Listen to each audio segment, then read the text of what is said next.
why did I criminally overrate this 68 win Oklahoma City Thunder? Why was it underrated? I should say the apparently underrated Oklahoma City Thunder. They won 68 fucking games. Why didn't I believe that they could get here? They blew out my Minnesota Timberwolves in game I mean, one.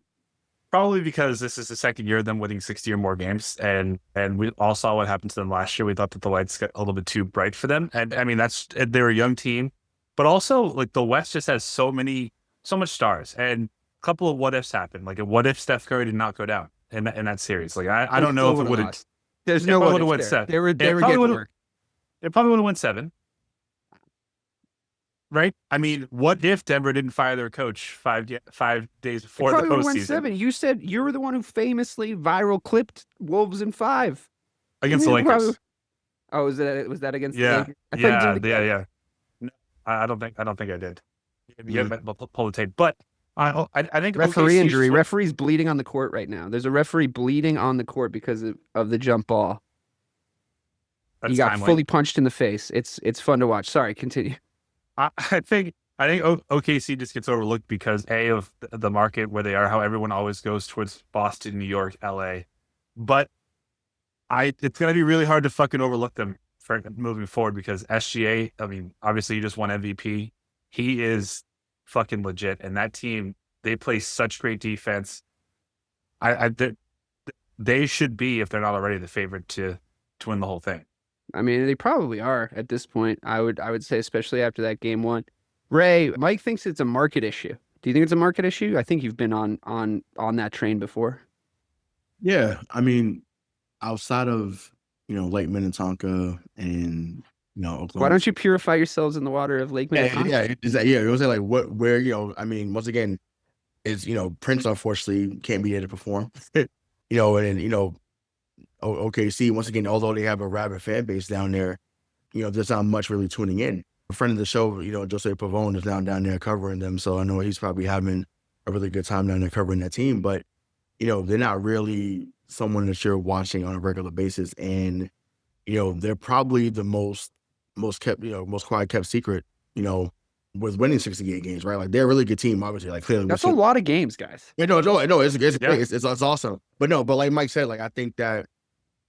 Seeing what they did last year when Dallas just came in there and said, hey, like you guys may be up and coming, but we got right now. So they thought, and then obviously, things kind of dismantled in Dallas. But yeah, I mean, they look like they've learned from, what they went through last year, and they're playing really at a high level. And your boy Ant, once again, Randall showed up this playoffs.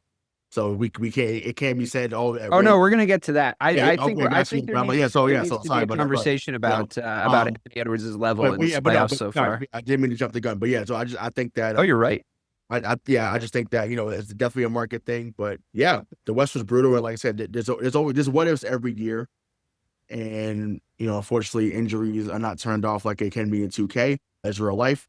So yeah, and once again, health is always going to be the biggest part of. They are fully fucking healthy. It's a good point. Honestly, it is a good point because like it's not something I had really thought about overall. Like they really are just doing what the Celtics did last year, just winning the availability Olympics.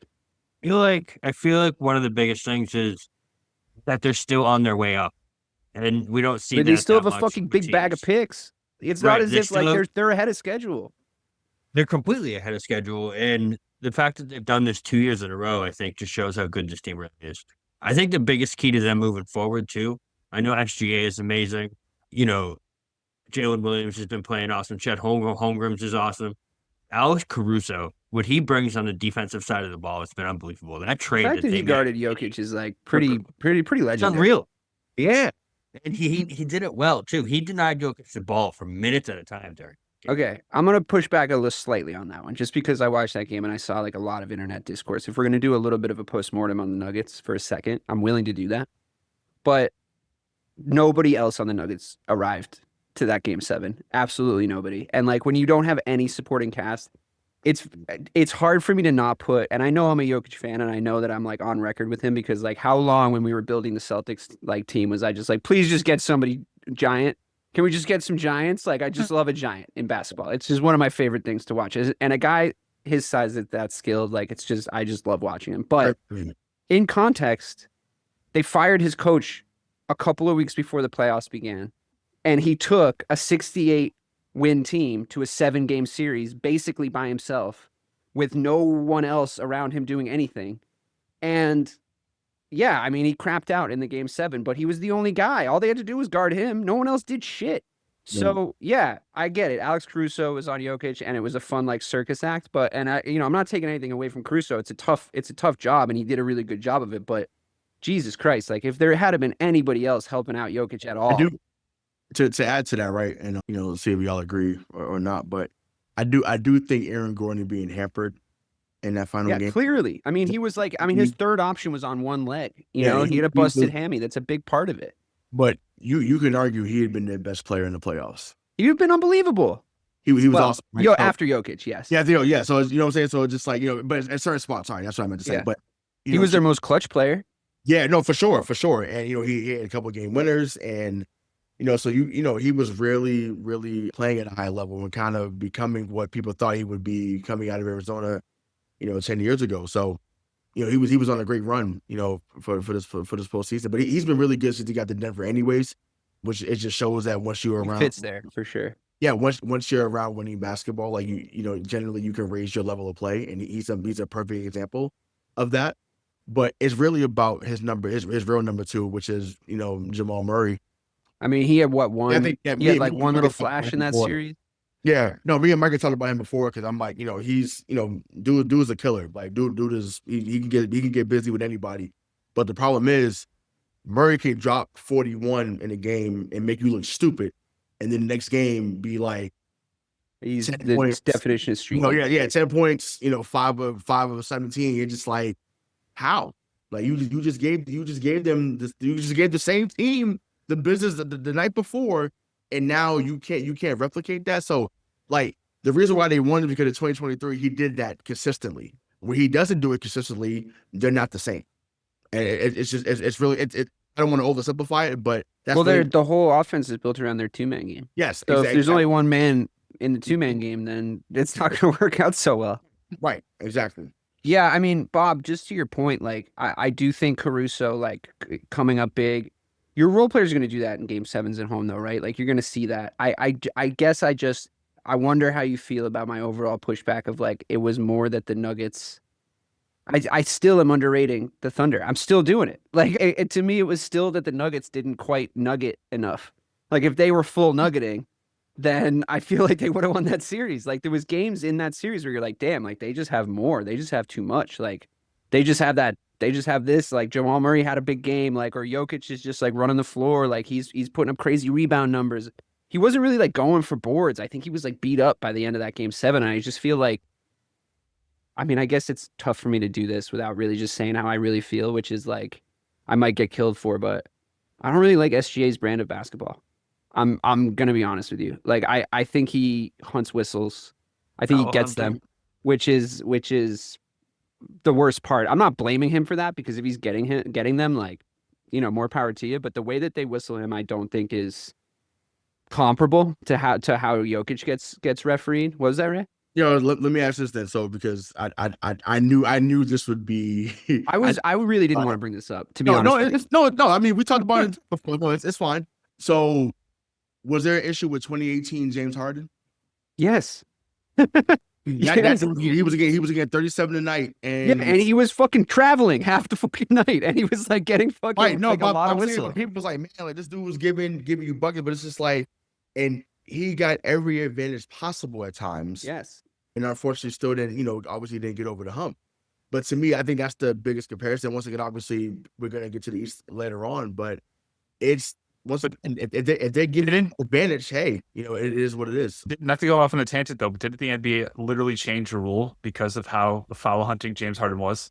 Yeah, but now they're just calling it in a different way. The same way. Yeah, that little stop when he on the pick and roll and he would lean back into like he was Fat Joe. It's a problem. It was a joke. I mean, I think what SGA does. I think what's a little different with what SGA does. I think it's what annoys me though is I would love to see like a guy that can slash and shoot from mid range as effectively as him, like take over games. It's just that like he gets in there and he's just like looking to get a touch, and he's like. It's all very theatrical and it's just like, come on, man, like just don't whistle the game like that. It's playoff basketball. Like he needs Like, Oh you yeah, I mean, you put like you could, yeah, you no, could I'm with you. I just know that it's just like once again, if you're gonna get rewarded for it, like but once again, we don't get that whistle up here. but the thing is, I'd be fine if crazy. everybody was getting a superstar whistle to that to like some degree. If we were looking at teams, if we were looking at a Nikola Jokic, an SGA, a Jason Tatum, and Anthony Edwards, and all four of those guys were all getting the same whistle, I'd be good with it. But I sure as fuck don't see Jason Tatum getting whistled like that for all of our issues with him. I sure as fuck don't see it. Because, like, quite frankly, if he did, he'd be at the line every single possession because he can get in the lane and I think he can. Well, this is obviously pre-depressing ankle injury, but I think he can get in the lane quicker and longer than SGA, and I think he can go up faster still somehow. And I think that's what gets you fouls. So if Jason Tatum wanted to play like that, if he actually got that whistle, that would be the fucking craziest thing ever. I would love that. Like he would shoot fucking 30 free throws a game. But Yeah. I think because he's a point guard, I think because of the kind of style of play that he has, I think the kind of personality that he has, I think that's why he gets that whistle. But I think a lot of it's because he's a point guard, because I think referees are like you, Bob. I think they just love a slashy point guard. I think it's just like something inside him. Yeah, I mean, yeah, I guess. I mean, let's say he once again he used it to his advantage. I mean, once again, I don't love it either, but I mean, hey, until they stop it, keep using it. I guess. So is the problem that you don't love it because he gets it and Tatum doesn't, or because he gets it in the first place? That he gets the latter. Because to me, like Dave said, like it's it's one thing. The regular season whistle is always going to be different in the playoffs. Like that's just. Yeah, but I want that. That I'm fine with. No, that's fine. But it's just like you shouldn't still get the regular season whistle in the playoffs. So if someone's giving you a little more of a bump or a little more of a hold or just whatever it may be, it's just like, or they're boxing out, like I get it. They're gonna call the face guarding thing, and that's just a new thing that you can't face guard anymore because we would have gotten at least 5 to 10 more rebounds against the Knicks in that series. But so we'll get into that if we were able to face guard still. But that's automatic foul now, which is crazy to me. But it is what it is. It is what it is. But yeah, I'm with you, Dave. I just want I want the whistle to be consistent, and it's not. And I get wanting to have new blood. I get wanting to have parity. I get it. And I say this all the time. This is one thing I'm a stickler for. There hasn't been parity in the NBA since the 70s.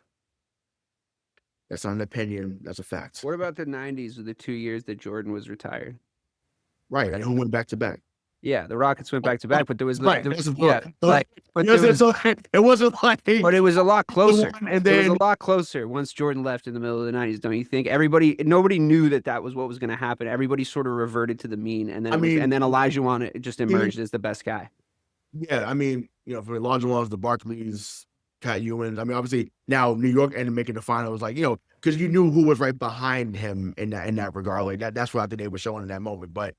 There was no repeat champion in the 70s, but that's why I brought up that era. So, so does that mean that this era is also extremely parity? Yeah, I mean, I just that's the rule because we have. That's what I'm saying. Like, it's this era is reminding me of that. But I'm like, like in sports, like so whether it was the Patriots, whether it was the Montreal Canadiens, the hockey back in the day, the Yankees, obviously, you watch sports to see dynasties fall. Period. You watch to see it rise, and you watch to see it fall. So to have this kumbaya moment, that have other different champions every other year, I don't know. I mean, once again, do you get the casual viewer? Hey, great job, Adam Silver, great job. It's about dominance, and once again, I don't care who the team is. It's about dominance. Once again, we loved watching. We've seen Golden State on the rise, and then watching them crash and burn was beautiful. Yeah, but I don't like the rise part. I think you have a real New England centric. I mean, you have a real New England centric view of like what people think of dynasties when they've never experienced one on the positive side. It's okay. I have to become like a certified hater. Like it's like, oh, here's Golden State. Here's the Golden State era, Dave. Like we're gonna watch Steph Curry and Klay Thompson emerge as like a shooting backcourt, a thing that you said would never really bring dominance in the NBA. They're going to be a shooting backcourt of guys under 6'8", and they're going to be the best thing since sliced bread. I have to be a certified hater for that entire era. I hate it. I fucking hated it. I hated every second of it because they weren't my team. So yeah, when watching them fall, I don't know, have we? Like, I thought we were done with them when we saw them in the finals, and they still fucking beat us. And like Mike saying, No, that's what I said. No, we became a casualty. No, we became a casualty for sure of that last run. But I'm just saying, like, but I'm talking about the height of their power. It's like, yeah, they're annoying as fuck. Draymond Green is incredibly toxic. He's the worst heel in the whole NBA. No, facts. But KD, Curry, and Clay, or best, however you look at it. It was unreal. Like, that's the only year. That year, I'll give you. I'll give you that year. I'll give you the year KD. That year, it was just like so good. Like, that it was like you had to watch it. Right. Yeah, that was no unbelievable. way. Yeah. Yeah, like there's no way. Remember when we actually beat them though? The Celtics beat them. Yeah. Yes. We had their number. What I remember even more was when they started out on that hot streak in that regular season, and we gave them the best game. We took them to OT, and then they lost the next game. Like they beat us, but they lost the next game just because we ran them real hard, and that was when I really. Against Milwaukee. Yeah. Yeah. That was when I really liked the Celtics. Like we were really scrappy back then. That was like the Isaiah Thomas Celtics, right? That was the IT team. Yeah. Oh, that was such a likable team compared to honestly the most unlikable version of the Celtics maybe since 1998. We'll get there. Oh, I have a lot to say about this fucking team and like where we go from there.